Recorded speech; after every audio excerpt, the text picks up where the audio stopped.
Shalom, my dear brothers and sisters.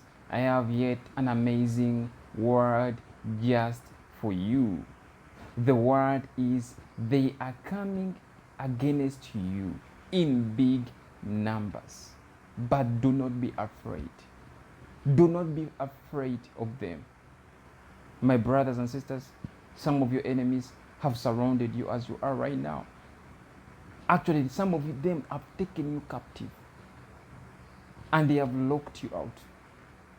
Some of you are in chains. You are in bondage.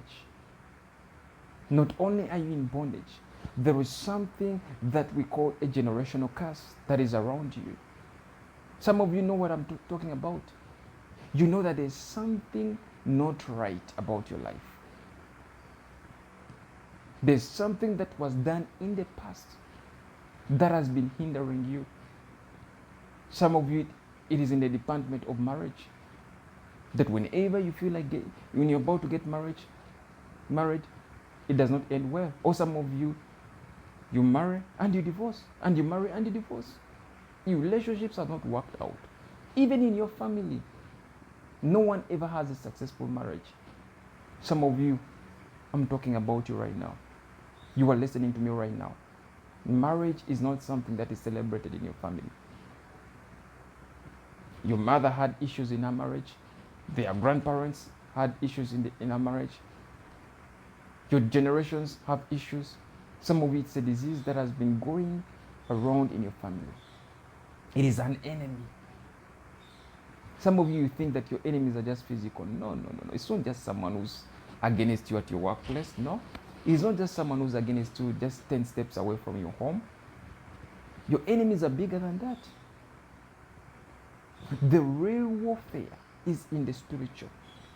That is where real war takes place. Forget about where you have someone.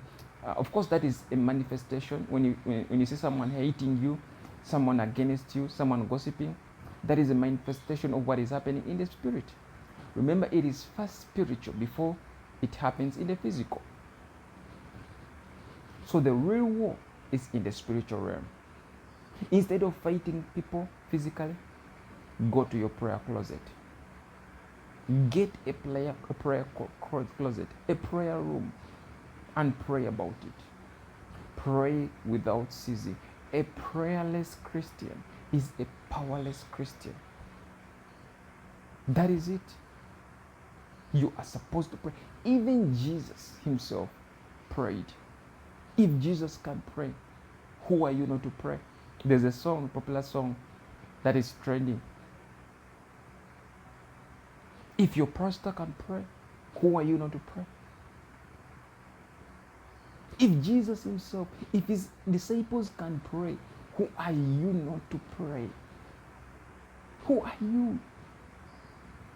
Jesus even had to wake up his disciples when they were slumbering. He told them, couldn't you watch with me for at least an hour? That is how important prayer is to your journey, to your life. My brothers and sisters, this is a word for someone. I want to read to you a scripture that is, of course, in the book of Deuteronomy, chapter 20, verse 1 to 4. Deuteronomy, chapter 20, verse 1 to 4. And it reads, when you go out to battle against your enemies and see horses and chariots and people more numerous than you, do not be afraid of them. For the Lord your God is with you, who brought you up from the land of Egypt. So it shall be, when you are on the verge of battle, that the priest shall approach and speak to the people, and he shall say to them, hear, O Israel, today you are on the verge of battle with your enemies. Do not let your heart faint, and do not be afraid, and do not tremble, or be terrified because of them.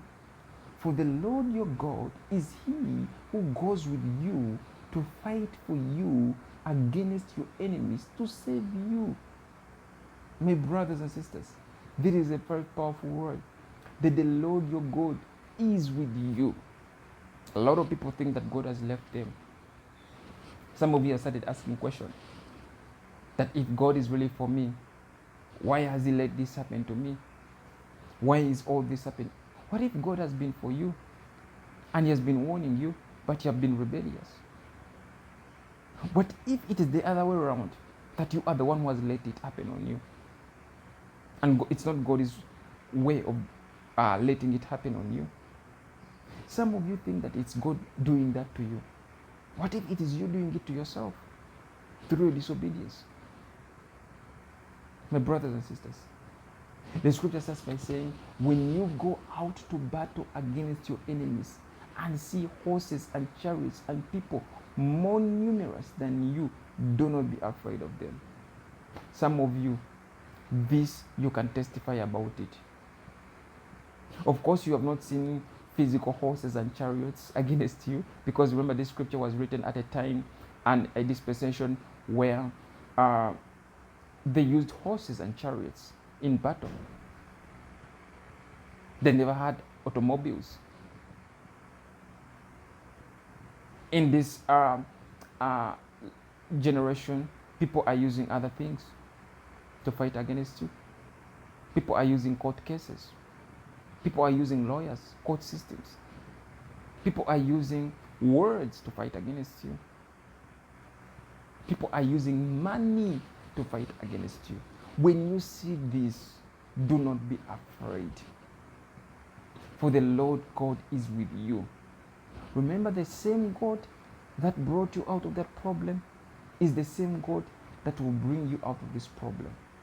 The same God that was there for you when no one was there for you is the same God that will be there for you.